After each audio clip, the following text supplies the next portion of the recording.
if we're going to be doing this and we're going to be selling meat and we're going to be selling meat on scale, then we need to be doing it responsibly. And so that was one of our really first commitments, that we wanted to build a business that we were proud of. This is the Deep in the Weeds podcast. I'm Anthony Huckstep. Australian barbecue has its own identity, but it's quite removed from the attributes of Southern American barbecue. So how do you go about celebrating Australian produce with the virtues of low and slow cooking? Melissa Goffin is the owner and managing director of the Southern Family Businesses and founder and chair of Women in Business Mornington, Peninsula and Frankston. Melissa, how are you? I'm great. Thank you. Nice to be here with you today, Huck. It's awesome to get you on the show. You are a busy person doing lots of things down there in Melbourne. So how is everything going? You've got all those sort of businesses. How's everything going?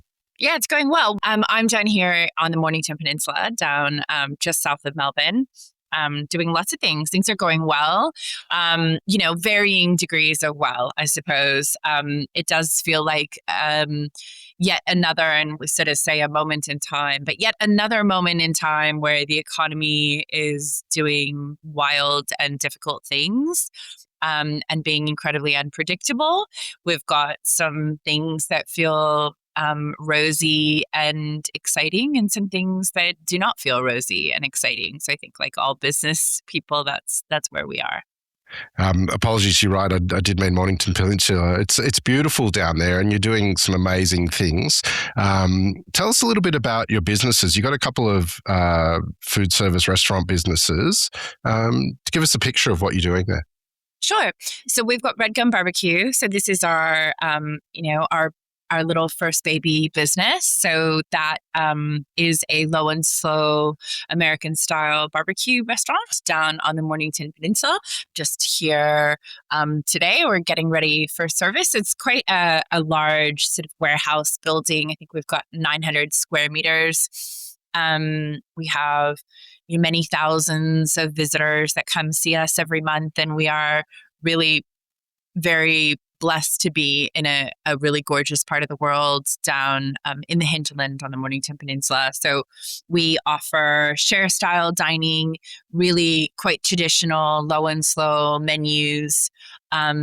Lots of different sort of regions represented, but we try and focus on the Carolinas as our sort of regional style. But of course, we've got to have brisket on the menu. We have experiences. We have a beautiful private dining room. We do all kinds of special events. We do pitmaster classes, tap takeovers, special sort of collab. So there's a lot going on here. We've been running in this location since 2017 and started the business in 2013. And then in 2023, post-COVID, we were looking at diversifying and decided that we wanted to scale our products, our sauces and rubs primarily. So we got a food manufacturing, went down the path of food manufacturing, and that's what we have in our Seaford location. So that's a warehouse. We've also got a little quick service version of Red Gum, which we call our Red Gum BBQ Pit Stop, which is a lot of the same food that we have here, but a bit more of a takeaway format. Out of that business, we run all of our catering and offsite events. We have a production kitchen and our pit stop and our food manufacturing. So that's those two things. Wow. That sounds huge. Give us a sense of the scale of what you're doing. I mean, you showed the room looks huge. Like, how many sort of people can you house, and how many staff does it take to pull all this together? Well, in the summer we have around 50 people on staff. We've currently got, I want to say somewhere in the upper 30s.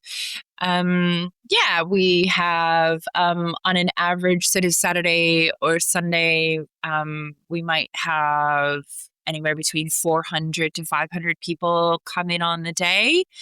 I probably couldn't give you the specifics on meat, but there's lots of, every now and then they're talking in the tonnage of meat that's coming in and that we're kind of planning for. So, yeah, there's a lot of things happening here in particular. But and now I know, and you know, that American barbecue has proliferated into the Australian culture. It's in more recent years. But you said something really interesting, which I want to pick up on, which was that you focus on the Carolinas, but you had to bring brisket in.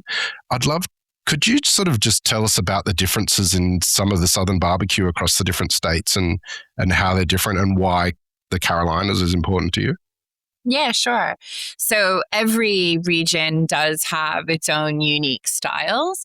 We did this really cool thing for a few years called a barbecue road trip, and it was our subscription box where every month we went to a different state in the so-called barbecue belt. Barbecue, like instead of the Bible Belt, it's the barbecue belt. And so it's a collection of states in the U.S. that are really well known for barbecue and had, their own unique style. So in this box, we had little bits and pieces that were unique to that place, and then a whole sort of storybook around the menus, around the growth and experience of barbecue in that state. So that was really cool. And it was really a wonderful opportunity for us to kind of really dig into that history too. So I can't call all of it off the top of my head, but like if we talk about something like Texas, like Texas has a certain, they are brisket was born there and has a salt and pepper dry rub on it, and they don't have sauces with their meats, and they have a certain type of slaw. And so when you go to a traditional barbecue restaurant in Texas, and when you go to a traditional barbecue restaurant in St. Louis, or in Nashville, Tennessee, or Georgia, there are certain things that you would expect if they're being true to their regional styles, that you would have a certain sauce on the table, you would have your slaw served a certain way, you would have certain meats that sort of wouldn't be missing. So it's really fun to kind of play with those different elements, and we've had a lot of opportunity to kind of bring some of those things in and talk about where they're from, and we do that on the menu. We tend to focus on the Carolinas because that's where my family are from, and that's the barbecue that I was raised on and that I most enjoy. So it has that sort of mayonnaise-based slaw, and like certain sauces, the certain sort of sweet barbecue sauce that's similar to a St. Louis style barbecue sauce, or Kansas City style barbecue sauce. But the pulled pork, it has a sort of sweeter finishing sauce in it. It's not dry, which it is in other regions. So yeah, that's our connection there, and that's why we like the barbecue from that place. Now, I know you're deeply passionate about ethically sourcing produce and sustainable produce. Tell us a little bit about using Australian produce and what you guys access to do the amazing job that you do with American barbecue. Yeah, so that was something that was really important to us at the really like conception stage of this business. So I can remember, it was 2013, and we were at our new rental property. We just moved down from the city to Mornington and had our son, who was still a baby, not quite walking. And we were talking about, Martin, I think I mentioned my husband was staying home and doing some lots of hours at home with our baby. I had gone back to work, lots of hours on Man versus Food. And I came home and he said, let's open a barbecue restaurant. And I went, sure, sounds like a good idea. We'd been, like as expats from different places, we'd been talking about our food and what was missing. And he loved barbecue and was cooking barbecue at home and was at the time, the internet was not what it was and YouTube was not what it was. So for many years, from the time we moved out in 2005, he was having barbecue books shipped from the United States to really upskill in how to do that. And then me just kind of tasting things and going, no, that's not it. Let's try it again. Um, so when we had this conversation, and so, the topic had been around for a while, like, wouldn't it be great? But we certainly didn't inhabit that food space professionally. When he sort of said, let's do this. So I'm a bit of a risk taker and up for an adventure. So I thought it was a good idea. That first conversation, I can remember when we were really seriously talking about it after I suppose the man v food kind of, dream passed, and we were like, is this real? Was, talking about what it would look like moving from professions in like teaching and youth services into, I guess, number one, owning our own business, and number two, a business that was in food, and what that would look like and how that would work. And I think we are both animal lovers, and I was vaguely aware at the time of like the factory farming industry and the harm that it does to animals and to the planet. And so it was like, if we're going to be doing this and we're going to be selling meat, and we're going to be selling meat on scale, then we need to be doing it responsibly. And so that was one of our really first commitments, that we wanted to build a business that we were proud of, that, we had kids now, and we wanted to, it wasn't just about lining our pockets, but it was doing something that we thought would contribute to the world in a positive way in some way. So that was sort of some of those early motivations. That's been really challenging over the years in terms of sourcing, the amount of hours, and I mean, it's probably into the sort of months and year, like, spent trying to source responsibly, has not been easy. I mean, if you can imagine 15 years ago, or 12 years ago, 13 years ago, it was really not easy. It still continues to not be easy. I think trying, I give out this statistic sometime that 3% of Australia's pork purchasing is free range. And I think that's really surprising for people. It is a really small percentage of not just the stuff that we're purchasing, but then obviously the stuff that's farmed and sold. So trying to find somebody that can get us free range grass fed products at scale, consistently awesome products, and at a price point that, is sellable, is really complicated, is a constant sort of challenge that we're ducking and weaving around with. But we have some great suppliers. So, yeah. Well, hats off to you for going down that direction, specifically at that scale as well. I want to delve into Red Gum BBQ and the other things you do in detail in a little bit, but take us back to the States and when you were young. What was food like in your family? What sort of role did it play?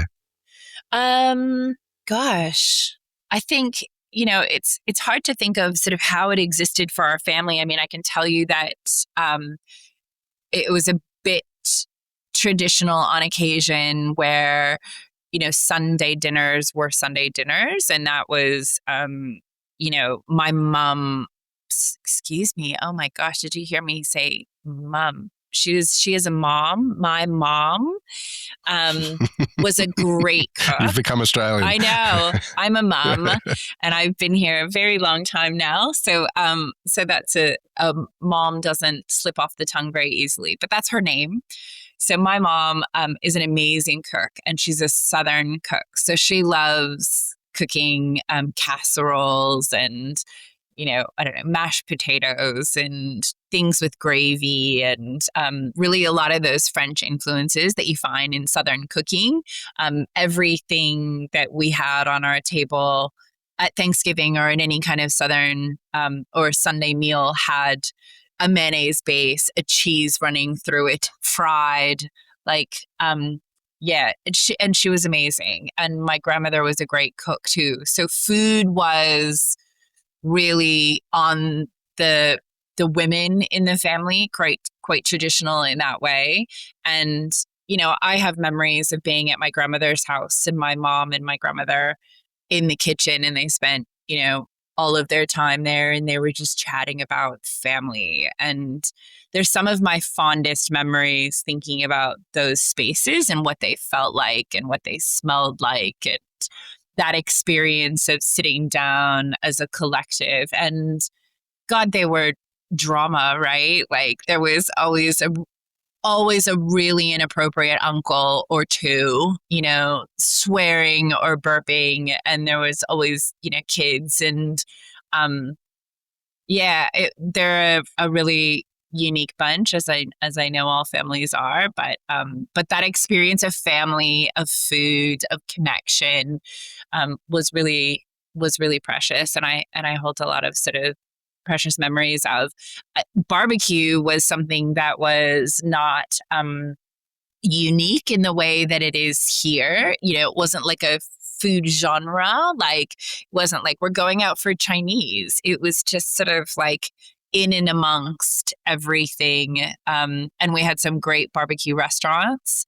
There's a place called Shorty's in Miami that's been around since, I want to say, at least the 1960s, if not earlier. And it sort of sits under a big kind of tall roof, all open aired, huge long bench tables, the red sort of plastic baskets with the paper in. And, we'd go down there and open air. So if you can imagine Miami, like northern Queensland heat, to sort of sitting on all the benches and food, and, again, brings back such sort of fond memories of that experience of great food, people, the joy of sort of connection that we experience in food.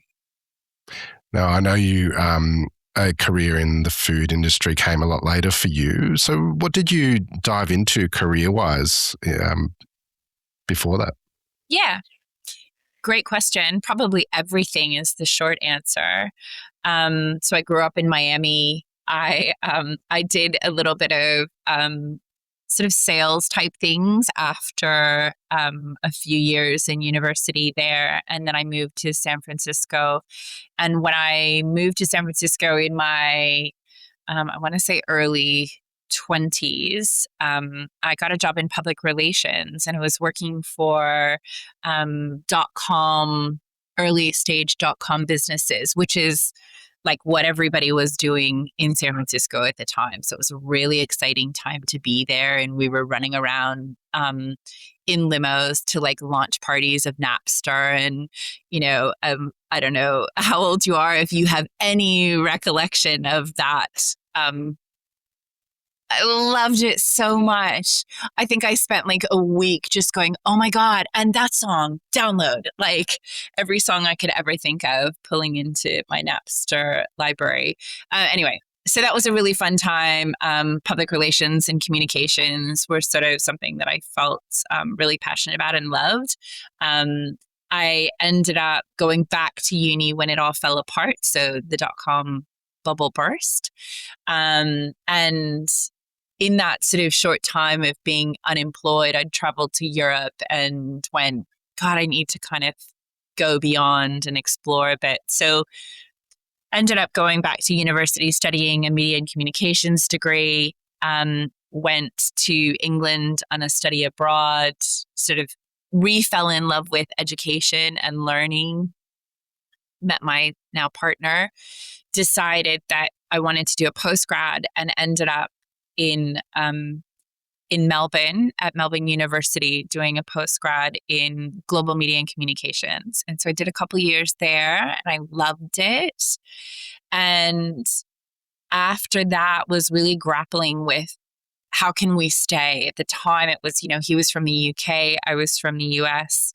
How are we going to be able to turn this kind of temporary citizenship into permanent citizenship and stay, because we'd really fallen in love with Australia. And so I thought that I might go get a teaching degree. And so when I spoke about my mom and my grandmother before, both of them are lifelong teachers.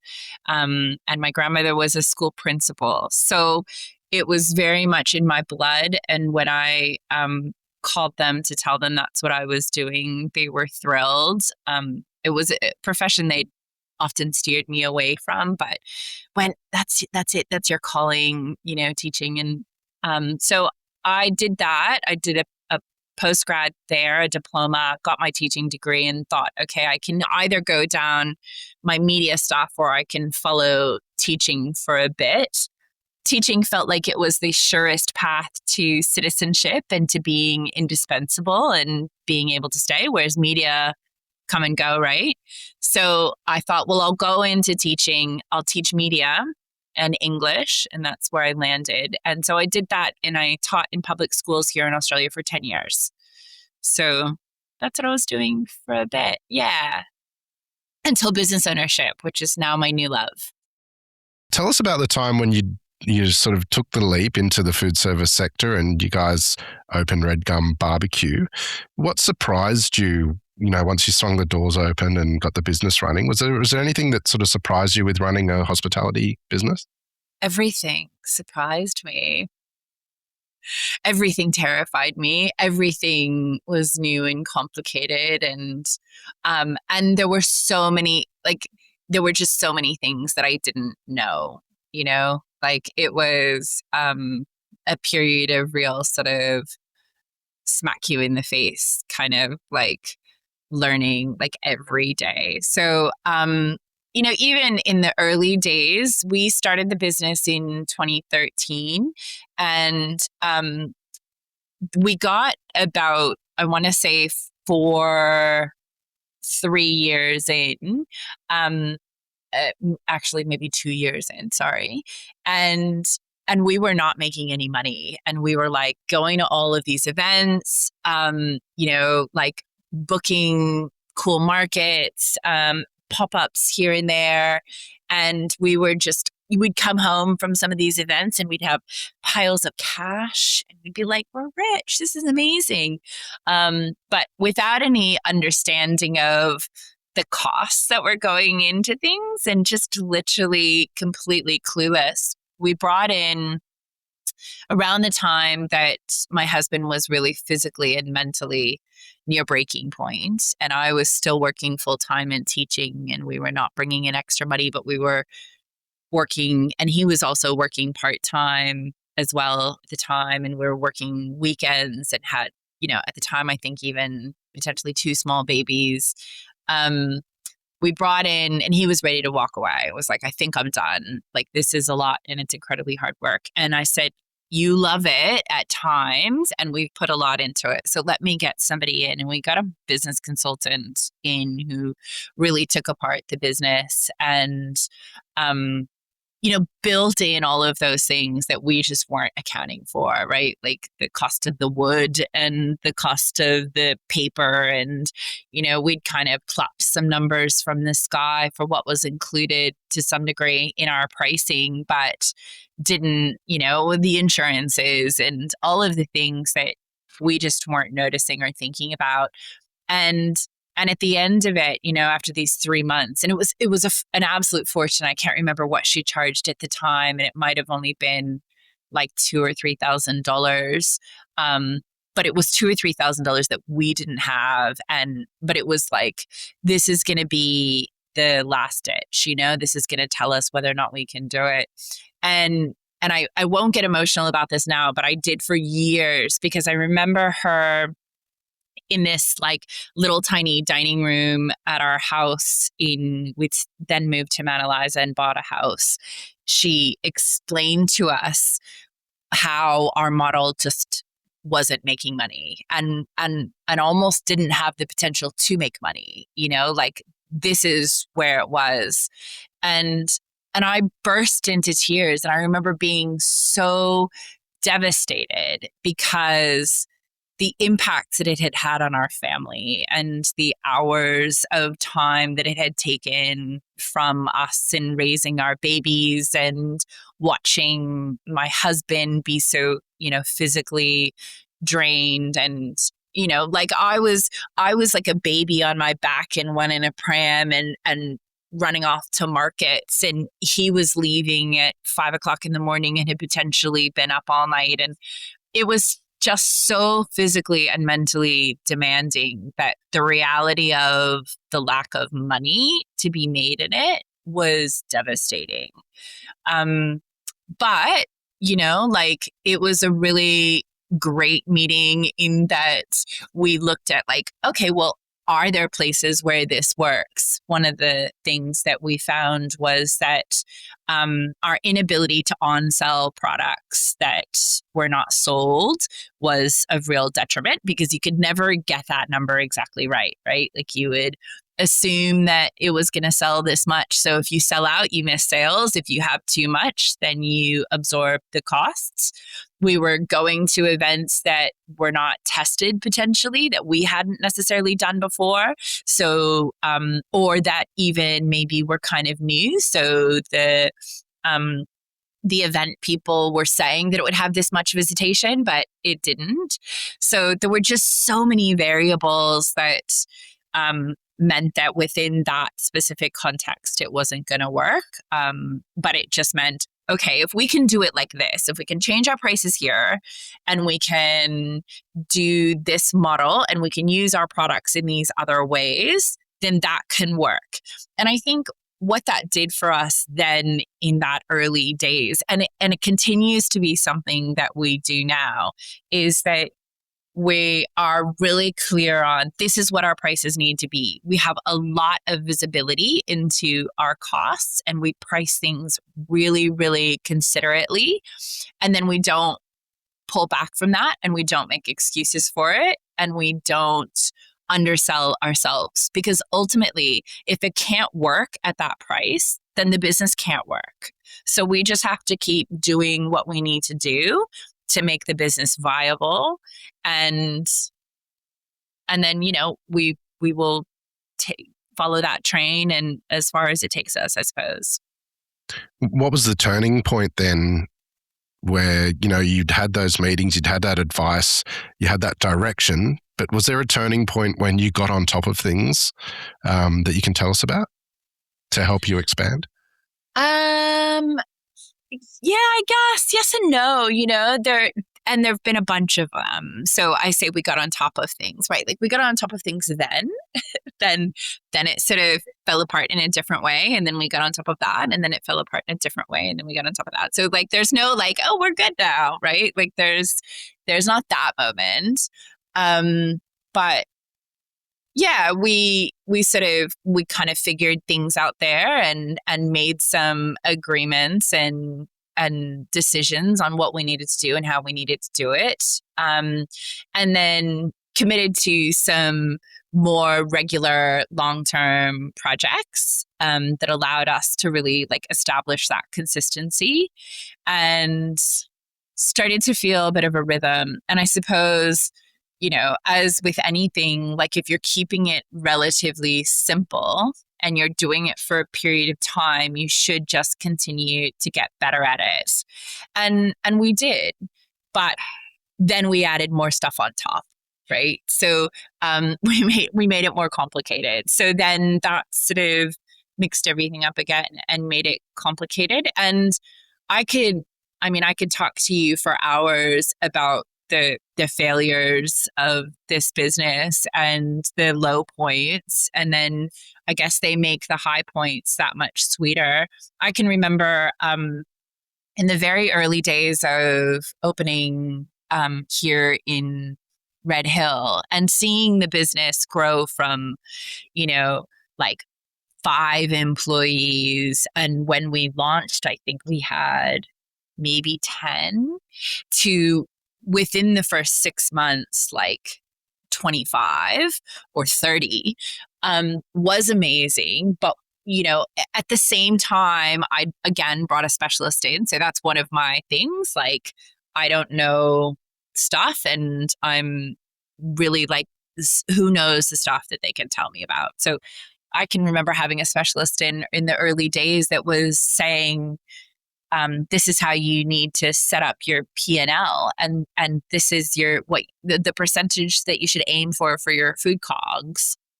I think that's what he was calling them, COGS, or cost of sales. And I had to have him explain that to me. I was like, what is a food COG? Like, how is this working? And so it was a lot of learning. I mean, before we opened this business, I'd had a lot of background at that point in like process development and in leadership and in sort of like HR people areas. I was, leading teacher at my schools. So I was doing a lot of work on leadership and on bringing people with you and sort of setting culture. And so I feel like I brought those things, and I was, writing HR documents and creating policies for the business. But I was clueless in the space of a P&L and how that meant to work. So yeah, there were some, I can remember it was probably a year or two in, and the accountants were like, hey, great revenue growth. Like, you've gone from here to here to here, but your COGS are out of control. Here's your labor costs. Here's your food costs.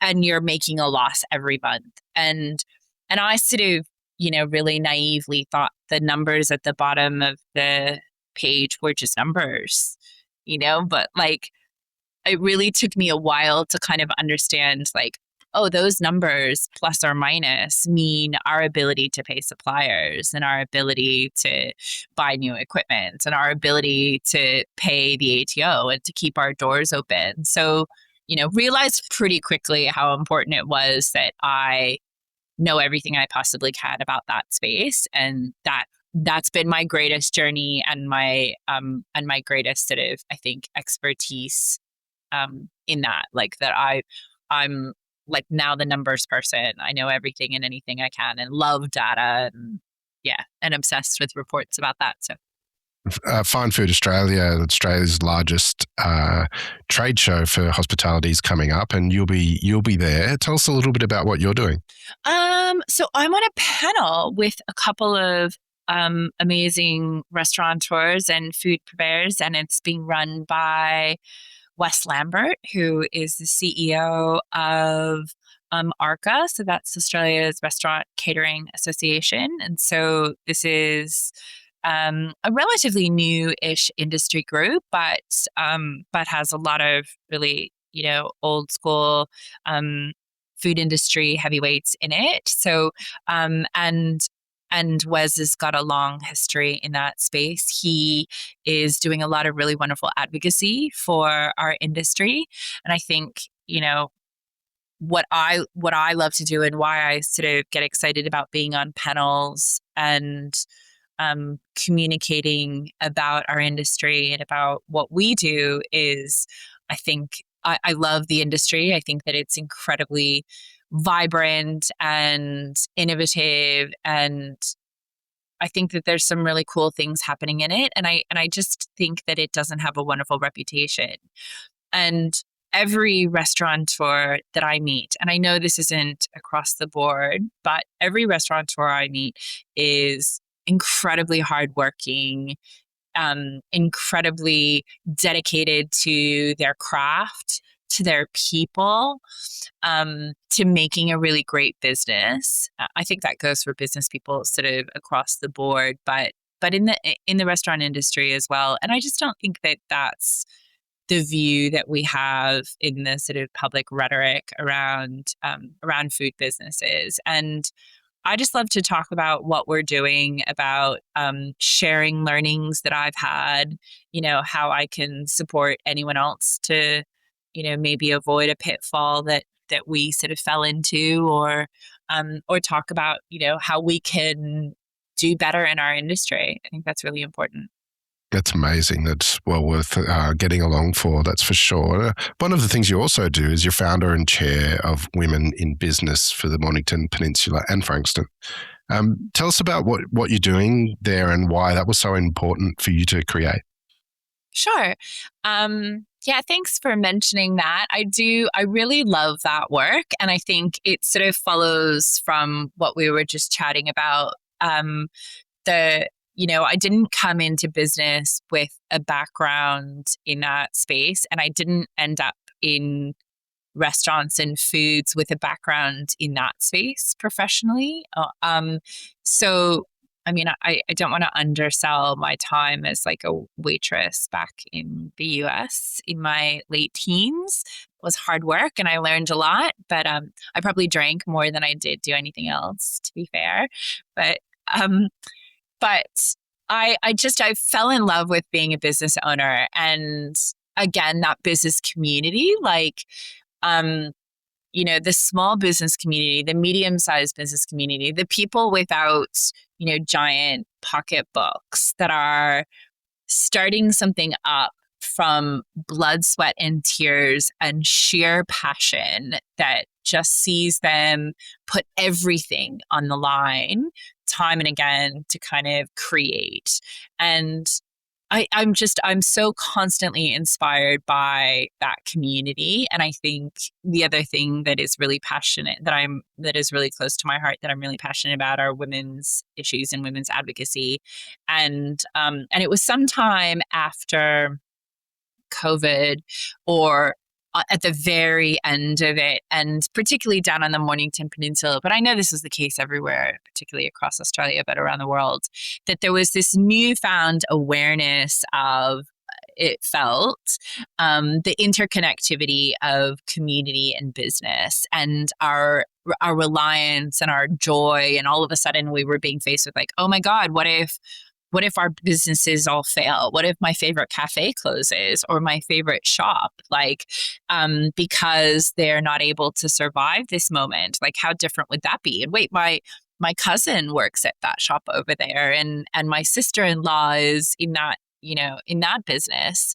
I think we just realized the importance of our small businesses to our communities and to the vibrancy of those. And I got to the end of that and was like, I really wanted to somehow continue that connection. And also, I think in the experience that I'd had in business of challenges, how could I help another business owner sort of experiencing that same thing? I think business ownership and the dramas that we go through can feel really isolating. So women in business, got together, some close women friends, and said, what do you think we should do here and how should we do it? And that was what we came up with. It is an association that is about collecting like-minded business owners, female business owners and community leaders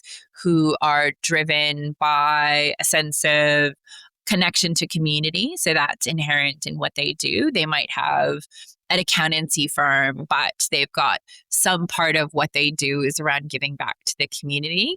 And then we run events. We do lots of education pieces. It is for established business owners. So it's not a networking group. It's about how can we create change? How can we advocate? So we spend a lot of time meeting with local, state, and national federal politicians to talk about how they can support our region, how they can support women in particular in business ownership. We just contributed to, there's a productivity commission that's doing a review at the moment of Australian workforce legislation. And, we contributed to a commission review for them. And we talked about how, it's not just in the entrepreneurial space that we see fewer women accessing, but in the sort of growth stages, and where we see, 5 years down the road, or at a particular revenue space, the amount of women rapidly drops off. And there's a lot of reasons for that. And those kind of familial, personal commitments play a role. And there's a conversation to be had around why that's the case and how we can do better there. But funding is a really big issue. women receive, in the single digits of funding in comparison to men. And that's through both, kind of traditional means and investments. So across the board, female-run businesses just don't have access to the same dollars that male businesses do. So anyway, we do a lot of that sort of advocacy stuff, which I really love because, again, it's not just about what I'm doing here, but how can I bring others along and lift the whole? So yeah, I really love that. Well, it's incredible what you're doing down there.